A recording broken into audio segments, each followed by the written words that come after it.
আসসালামু আলাইকুম ভিউয়ার্স, আপনাদের সামনে একটি নতুন ভিডিও নিয়ে হাজির হয়েছি। আমরা বাসাবাড়িতে বিভিন্ন রকম রিমোট ব্যবহার করে থাকি। হতে পারে সেটা টিভি রিমোট, ফ্যানের রিমোট অথবা এসির রিমোট। অনেক সময় দেখা যায় টিভিটি রিমোট দ্বারা অন হচ্ছে না। এক্ষেত্রে আমরা দ্বিধাদ্বন্দ্বের মধ্যে পড়ে যাই, আমাদের টিভিটি খারাপ না রিমোটটি খারাপ। আর এই সমস্যা সমাধানের জন্য আমাদের ইলেকট্রনিক্স টেকনিশিয়ানের সহায়তা নিতে হয়। এই ভিডিওটি দেখলে আপনি নিজেই আপনার সাথে থাকা মোবাইল দিয়ে চেক করতে পারবেন আপনার টিভি খারাপ না রিমোট খারাপ।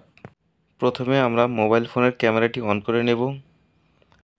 ক্যামেরার নিচে রিমোটটি ধরে রিমোটের স্টার্ট সুইচটা প্রেস করতে থাকব।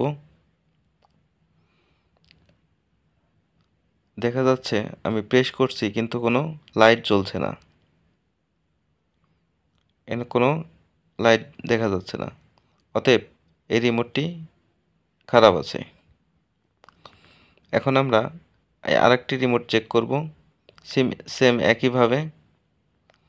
এখন আমরা চাপ দিচ্ছি, এখানে দেখতে পাচ্ছেন এটা লাইট ব্লিঙ্কিং করতেছে। এটা আলফারেড লাইট, যা খালি চোখে দেখা যায় না। ক্যামেরাতে দেখা যাচ্ছে একটা লাইট ব্লিঙ্কিং করতেছে। এই রিমোটটি ভালো আছে। এভাবে আমরা খুব সহজেই একটি রিমোট চেক করতে পারি রিমোটটি ভালো আছে না খারাপ আছে।